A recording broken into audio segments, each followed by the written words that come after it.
Eso es lo que caracteriza un poco la filosofía, de tal manera que, como decía Sócrates, y tenía absoluta razón, la filosofía comienza cuando uno se da cuenta que no sabe nada. Y solo desde la propia ignorancia, solo en el momento en que uno reconoce que lo importante para el proceso de aprendizaje no son las respuestas, sino las preguntas, es cuando uno empieza a hacer filosofía, ¿de acuerdo? Entonces, como tengo poco tiempo y justamente me he tomado la libertad de decidir que entre las 10 y 15 cargo yo con la responsabilidad y los perjuicios del retraso, entre las 10 y 15 terminaremos. Voy a llamar la atención sobre 3 o 4 puntos, porque la filosofía de la educación en la actualidad tiene muchos problemas. Y solo me gustaría llamar la atención sobre algunos de ellos, y además abusando, igual que abusar de su contribución, pues voy a abusar de los que me han precedido en el cargo. Decía la directora, recordaréis, bueno, si queréis os lo pregunto, y como no lo sepáis, si está presente la directora, tomará nota de quién no se lo sabe y le hará parar blanco precio académico, pero es igual. ¿Sabéis con qué palabras terminó? ¿Cómo definió la directora la educación al final? ¿Lo sabe todo el mundo? Educar es revivir.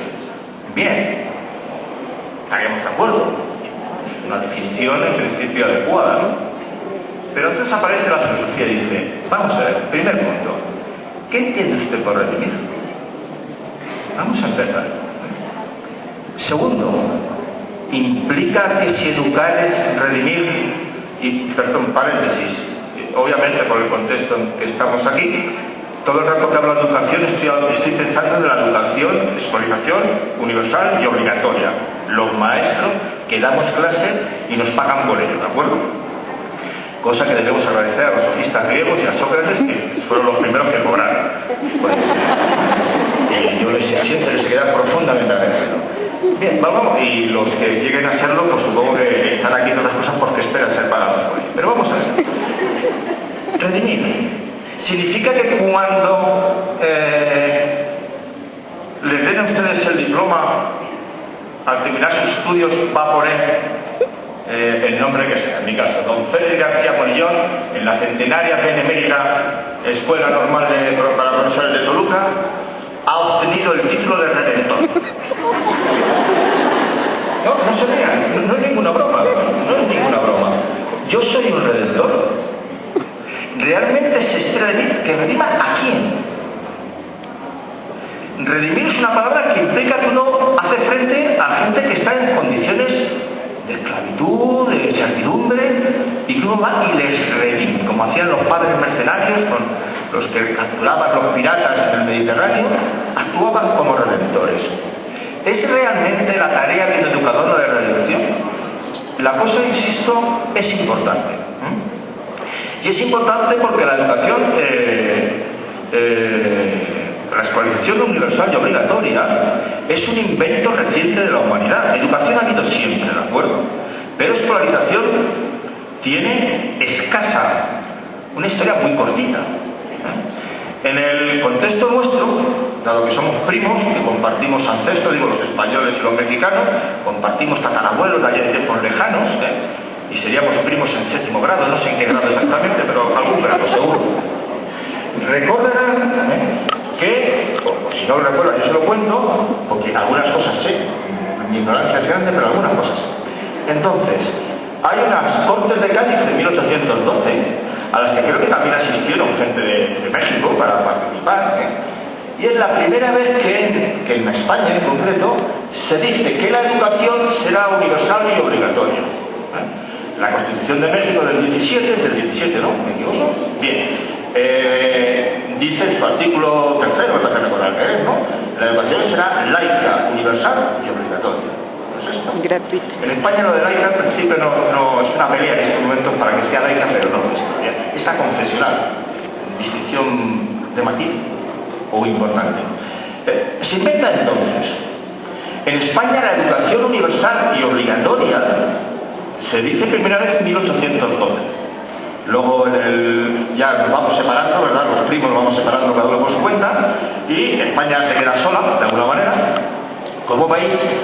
Y en España podríamos decir que universal y obligatoria, o sea, que afecte a todo el mundo, niños y niñas, porque al principio las niñas, poco, eso lo sabrán, Ahora ya siempre hay más niñas escolarizadas que niños en todos los niveles, pero en tiempos no era así. Y obligatoria. En España en este momento está a los 16 años, prácticamente a los 18. En México no sé si hasta los 14 o a los 16. 15 más. Obligatoria hasta los 18. No, obligatorio. 15. España 16, estamos todos más. Año arriba, año abajo. En España de 6 a 16. Pero en la práctica establece. Bien. Eso en España se consiguió de alguna manera en 1970, por poner una fecha, por hacer cuentas, ¿no? Quiere decir que se consiguió 160 años posteriores. Y en el caso de México, supongo que habrá, dependiendo de los estados, estará más o menos conseguida. Supongo que ya prácticamente está el 100% de la población escolarizada, pero seguro que quedan todavía algunos ámbitos en los que no se ha conseguido. Bien, conseguido eso, la educación surge con dos objetivos fundamentales, ¿no? Que son muy importantes. Uno es, quizá parecido al que decía la directora de la María Eugenia, Hernández Tapia, el que decía ella, es liberal. La sociedad, la Constitución de 1812, como la de 17, como todas ellas, lo que apuestan es por sociedades democráticas.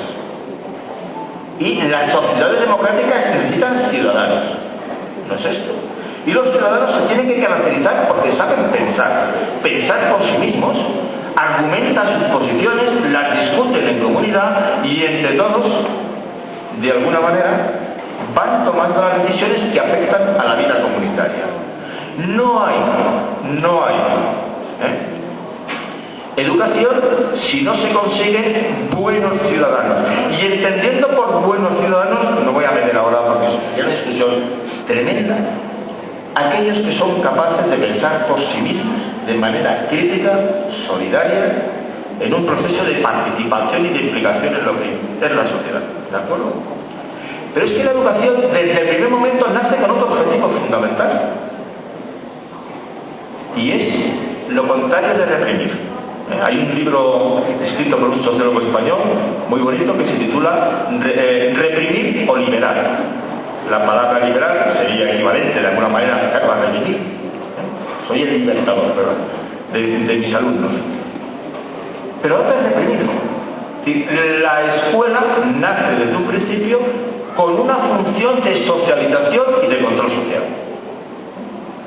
Si aquí en la escuela normal os han enseñado historia del pensamiento educativo, habréis oído hablar de personas como Foucault, quizá, y de sociólogos de educación como Stapleton, Baudelot, Bowles o Yitis, más contemporáneos. Foucault fue cruel al describir la función, porque él dijo que la escuela, la cárcel y el manicomio son tres instituciones que nacen al mismo tiempo y para hacer lo mismo en diferentes ámbitos. Controlar. Bien, puede ser que la manera de resolver la cuestión es que cuando terminéis los estudios, en un diploma os digan que sois redentores de la humanidad y no lo que sois amables carceleros de la humanidad. Habría que decir, Entonces, la pregunta en este momento, cuando uno contempla además lo que habitualmente se hace en las aulas, en España, y yo creo que en todo el mundo, uno se pregunta, ¿realmente qué hacemos en las escuelas? ¿Redimimos o controlamos? ¿Qué hacemos? La duda es profunda.